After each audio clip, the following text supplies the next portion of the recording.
The dust-laden wind howled through Silverspring, Colorado, as Olivia Palmer clutched her swollen belly with one hand and extended the other toward the passing townsfolk. Her once fine dress now tattered and stained with the grime of desperate days. "Please," she whispered, her voice cracking from thirst, "just a crust of bread for my child." The townspeople hurried past, averting their eyes from the young widow whose hopes had withered in the unforgiving frontier of 1873. Nathan Reynolds dismounted from his chestnut mare at the edge of town, his weather-beaten face partially obscured by the shadow of his wide-brimmed hat. 5 days on the trail had left him hungry for a hot meal and perhaps a whiskey before heading to the cattle auction. He spotted the woman huddled against the wall of the general store, noticed how the shopkeeper shooed her away like an unwanted stray. Something in her dignified posture, despite her circumstances, caught his attention. As Nathan approached, he saw tears streaming down her dirt-smudged face, her hands trembling as she struggled to rise from her crouched position. Her belly protruded prominently beneath her threadbare dress. "Madam," he said, his voice gentle despite its natural gruffness, "you need some help." Olivia looked up, startled by the kindness in the stranger's voice after a day of harsh rejections. I just need some bread, sir. For the baby," she said, one protective hand still resting on her stomach. Nathan's gaze softened. Without hesitation, he reached into his pocket and pulled out a few coins. "This won't do," he said, more to himself than to her. He extended his hand. "You'll eat with me from now on, at least until you get your footing." Olivia hesitated, her blue eyes wide with disbelief.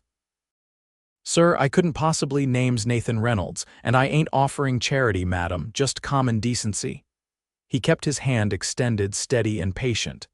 "Olivia Palmer," she replied softly, finally accepting his weathered hand. "My husband, Thomas, he died 3 months ago. Fever took him." Her voice broke. "I've been trying to make it to my cousin in California, but the stagecoach fare." "Let's get some food in you first," Nathan said, helping her to her feet. "Then we can talk about California." The diner at the edge of town was modest but clean. The owner, Mrs. Abernathy, raised her eyebrows at the sight of Nathan escorting the bedraggled pregnant woman to a corner table, but said nothing. Within minutes, steaming plates of stew, fresh bread, and apple pie sat before them. Olivia ate slowly at first, embarrassed by her hunger, but soon gave in to her body's desperate needs. Nathan watched her with a mixture of concern and curiosity. "How far along are you?" he asked, breaking the silence. "Nearly 7 months," she replied, placing a protective hand on her belly. "Thomas never knew. I found out the week after he was buried." Fresh tears welled in her eyes. "He would have been so happy." Nathan nodded, unsure how to comfort her. He was unaccustomed to the company of women, having spent most of his 30 years driving cattle and sleeping under the stars.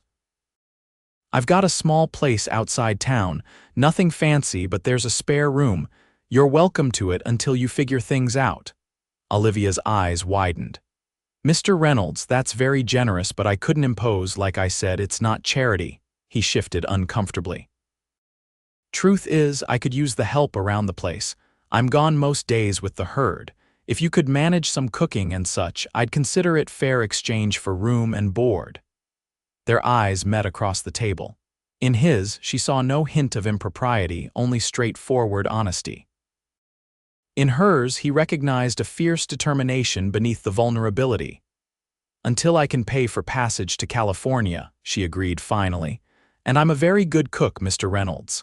"Nathan," he corrected her with the hint of a smile, "Mr. Reynolds was my father." The following morning, Nathan's wagon rattled along the dusty trail leading out of Silverspring. Olivia sat beside him, clutching a small bundle of possessions, all that remained of her former life. The terrain gradually shifted from flat plains to rolling hills dotted with pine and spruce. "It's beautiful," Olivia breathed, taking in the vista of mountains in the distance. Nathan nodded.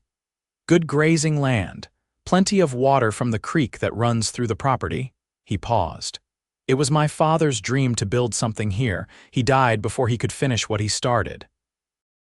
"I'm sorry," Olivia said softly. Nathan shrugged. Been 10 years now. I've kept the cattle business going, not much for farming, though the soil's good enough. As they crested a hill, a modest cabin came into view, nestled against a backdrop of trees. A small barn stood nearby, and a corral held several horses that raised their heads at the sound of the approaching wagon. It's not much, Nathan said, suddenly self-conscious about the simplicity of his home. It's lovely, Olivia replied sincerely. After weeks of sleeping in alleys and begging for scraps, the cabin looked like a palace to her weary eyes. Inside, the cabin was spare but clean. A main room served as kitchen and living area, with a stone fireplace dominating one wall. 2 doors led to bedrooms and basic furniture: a table, chairs, a sofa made of rough-hewn wood covered with animal hides completed the space. "This room's yours," Nathan said, opening one of the doors. Inside was a simple bed, a chest of drawers, and a small window overlooking the creek. "Bathrooms out back, got a pump for water in the kitchen." Olivia stepped into the room, overcome with emotion. "Thank you," she whispered. "I don't know how to repay such kindness." Nathan shifted uncomfortably. "Get settled in, I'll bring in some firewood. Nights get cold up here, even in summer." Over the next few days, they established a tentative routine. Nathan rose before dawn to tend to his cattle, returning mid-morning for a meal before heading out again until evening. Olivia, energized by regular meals and rest, threw herself into domestic tasks. She cleaned the cabin thoroughly, prepared hearty meals, and even planted a small vegetable garden using seeds she found in the barn. One evening, a week after her arrival, Nathan returned to find the cabin transformed. Wildflowers adorned the table, the windows gleamed, and the scent of fresh baked bread filled the air. "You've been busy," he commented, hanging his hat on a peg by the door. Olivia smiled, wiping flour from her hands onto her apron, one she'd fashioned from an old shirt of Nathan's. "I hope you don't mind. I found some fabric in the trunk in my room and made curtains." Nathan's eyes traveled to the windows, where cheerful blue fabric framed the view of his property. Something stirred in his chest, a forgotten longing for a real home, not just a place to sleep between work days. "They're nice," he said finally. "Real nice." They ate together at the table, the silence between them growing comfortable. As Olivia served apple cobbler for dessert, she ventured a question. "The trunk in my room, there are women's things in it." Nathan's face clouded briefly. "My mother's. She died when I was 12. Influenza?" "I'm sorry," Olivia said. "She must have been very talented. The quilt on the bed is beautiful." Nathan nodded. "She was always making things, said a home should feel lived in." He cleared his throat. "My father never remarried. Kept her things just as she left them." "And you've done the same," Olivia observed gently. Their eyes met across the table. "Never saw a reason to change things," he admitted. "Until now." The words hung between them, laden with meaning neither was ready to acknowledge. As July gave way to August, Olivia's pregnancy advanced. Her belly grew rounder, and her movements more labored. Nathan found himself watching her with increasing concern, rising early to bring water from the pump so she wouldn't have to carry the heavy bucket, insisting she rest during the hottest parts of the day. One evening, as they sat on the porch watching the sunset paint the mountains gold and crimson, Olivia felt the baby kick particularly hard. Without thinking, she reached for Nathan's hand and placed it on her belly. "Feel that?" she asked, smiling. "He's so strong." Nathan's expression of surprise at her gesture quickly transformed to wonder as the baby kicked against his palm. He questioned softly. Olivia nodded. "Just a feeling I have." Nathan's hand lingered on her belly, his calloused fingers gentle. "What will you name him?" The question caught Olivia off guard. She'd been so focused on survival that she hadn't allowed herself to think that far ahead. I don't know," she admitted. "Thomas always liked the name Samuel after his father." "Samuel's a good name," Nathan agreed, reluctantly withdrawing his hand. "Strong." Olivia studied his profile in the fading light. Over the weeks, she'd come to appreciate the quiet strength of this man who'd saved her from the streets. His features, once merely handsome to her, had become dear. The thought of eventually leaving for California no longer brought the relief it once had. "Nathan," she began hesitantly, "I've been thinking about my plans." He turned to look at her, his expression guarded. "California," she nodded. "My cousin there, I've never actually met her." "She was my mother's cousin, really. I don't even know if she'd welcome me." "Then why were you so set on going there?" Nathan asked. Olivia sighed. "It was the only plan I could make when Thomas died. I had nowhere else to go." She looked out at the land stretching before them, now familiar and comforting. "But now, you could stay," Nathan said quietly. "If you wanted to." Their eyes met in the gathering darkness and something shifted between them. "I'd like that," Olivia whispered. "At least until after the baby comes." Nathan nodded, a small smile playing at his lips. "Least until then." As September arrived, bringing cooler temperatures and golden aspen leaves, Nathan hired a local boy to help with the cattle so he could spend more time at the cabin. He began making improvements, fixing the leaky roof, building a cradle from pine wood, constructing a proper bathing room attached to the back of the cabin. "You didn't have to do all this," Olivia protested when he showed her the bathing room, complete with a large copper tub and a clever system to heat water from the kitchen stove. "Wanted to," Nathan replied simply. "For the baby and for you." The words hung in the air between them. Neither had spoken openly about the feelings developing between them, both constrained by the shadow of Thomas and the uncertain future. One crisp October morning, Nathan announced he needed to ride into town for supplies. "The doctor, too," he added. "It's time he knew you were here." "Baby's coming soon." Olivia nodded, one hand on her enormous belly. "I'll bake while you're gone. The pantry needs filling before winter." Nathan hesitated at the door. "You'll be all right," she smiled reassuringly. "I've been managing fine. Go on now." After Nathan departed, Olivia set about mixing dough for bread. The morning passed peacefully as she worked in the kitchen, humming softly to herself. By midday, loaves were cooling on the table, and she decided to rest before starting on preserves.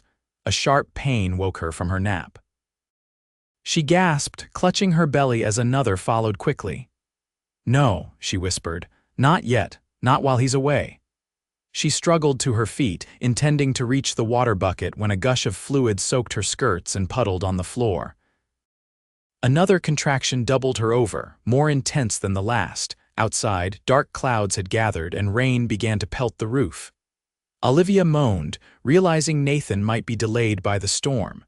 She was alone in labor, miles from town and help. For hours, she labored, pacing when she could, resting between contractions on the bed. The storm intensified, thunder shaking the cabin's walls. As darkness fell, her fear grew alongside the pain. The baby was coming, with or without assistance. In town, Nathan cursed the weather as he loaded the last supplies into his wagon. Dr. Williams climbed up beside him, medical bag clutched tightly. "We should wait out the storm," the doctor cautioned. Nathan shook his head grimly. "She's alone, we go now." The journey back was treacherous, the wagon wheels slipping in mud, rain lashing their faces. Lightning illuminated the path in brief, blinding flashes. Nathan drove the horses harder than was wise, his heart pounding with fear for Olivia. When they finally reached the cabin, lamps glowed in the windows. Nathan leapt from the wagon before it fully stopped, rushing through the door. "Olivia!" her scream answered him, coming from her bedroom. He found her on the bed, hair plastered to her face with sweat, nightgown soaked with blood and fluid. "Nathan," she gasped, reaching for him. "The baby." Dr. Williams pushed past Nathan, quickly assessing the situation. "She's fully dilated, baby's coming now." He looked at Nathan. "Water." "Clean towels, quickly." Nathan moved in a daze, gathering what the doctor needed. When he returned to the bedroom, Olivia was pushing, her face contorted with effort. He knelt beside the bed, taking her hand. "I'm here," he said hoarsely. "I'm right here." Olivia clutched his hand with surprising strength. "Don't leave me," she pleaded between contractions. Never, he promised, and in that moment he meant it with every fiber of his being. The next hour passed in a blur of pain, effort, and encouragement. Outside, the storm gradually subsided, as if nature itself held its breath for the new life struggling to enter the world. Finally, with one last tremendous push, Olivia delivered her child. A lusty cry filled the room as Dr. Williams held up the infant. "A boy," he announced, placing the squirming, red-faced infant on Olivia's chest. "A healthy boy." Tears streamed down Olivia's face as she cradled her son. "Samuel," she whispered. "Samuel Thomas Palmer." Nathan watched them, overwhelmed by emotions he'd never experienced before. Protectiveness, tenderness, and something deeper, something that made his chest ache with fullness. "He's perfect," he said, his voice rough with emotion. His finger gently traced the baby's tiny cheek. Dr. Williams efficiently tended to Olivia, then stepped back. "Mother and child are doing well. I'll check in tomorrow." He patted Nathan's shoulder. "Congratulations, though he's not yours by blood." After the doctor departed to sleep in the barn until morning, Nathan brought a basin of warm water and helped Olivia clean up. With gentle hands, he helped her change into a fresh nightgown, then carefully took the baby while she settled back against the pillows. Holding Samuel awkwardly but tenderly, Nathan studied the tiny face. "He has your eyes," he observed. Olivia smiled tiredly. "All babies have blue eyes at birth." "Still," Nathan insisted, "he's got your look about him." He placed the swaddled infant back in her arms, then sat on the edge of the bed. "Olivia, I need to say something." She looked up at him, her expression open despite her exhaustion. "Yes, I know this isn't the right time." "You've just had your husband's baby and I should wait." Nathan took a deep breath. "But seeing you tonight so brave, bringing this new life into the world, it made me realize I can't risk waiting too long." Olivia's eyes widened. "What are you saying, Nathan?" "I'm saying that when I found you in town that day, I wasn't looking for anything except a meal and maybe a drink." His voice softened. "Instead, I found something I didn't know I was missing." He reached out to touch her hand, which was cradling Samuel. "I found a chance at a real home, a family." Tears filled Olivia's eyes. "Nathan, let me finish," he said gently.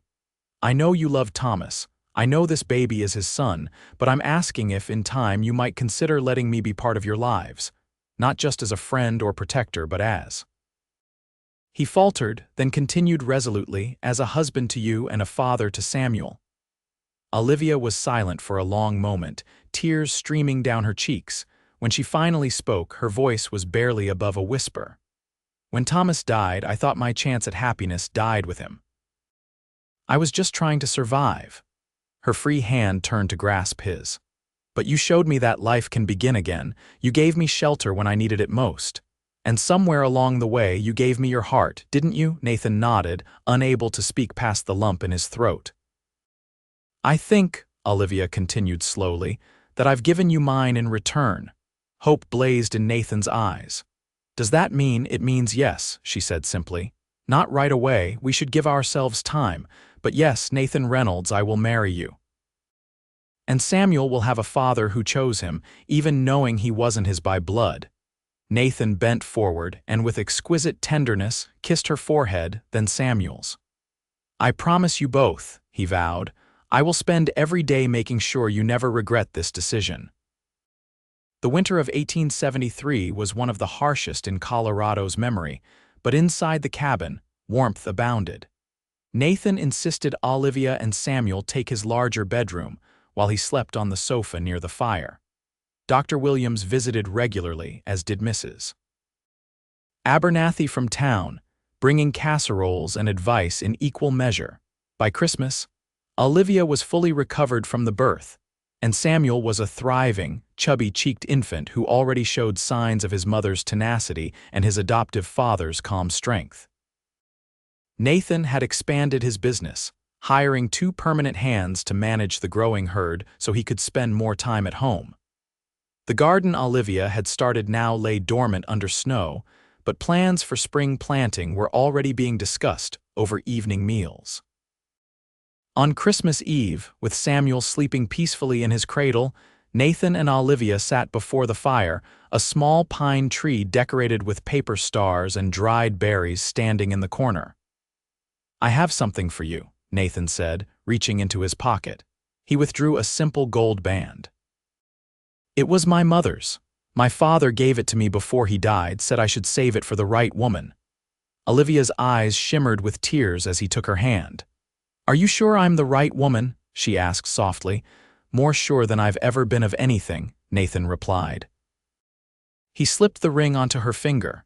"We can wait until spring for the wedding if you want, or longer."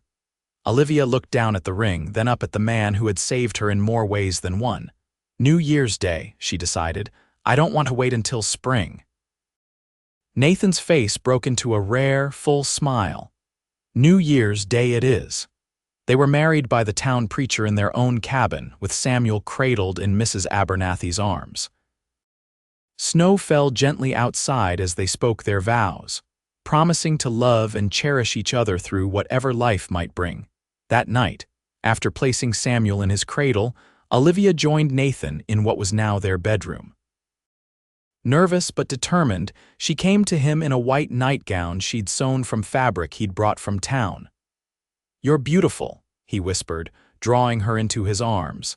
Their first night as husband and wife was a revelation of tenderness and passion that neither had expected. In Nathan's gentle embrace, Olivia found healing for the wounds of loss and fear.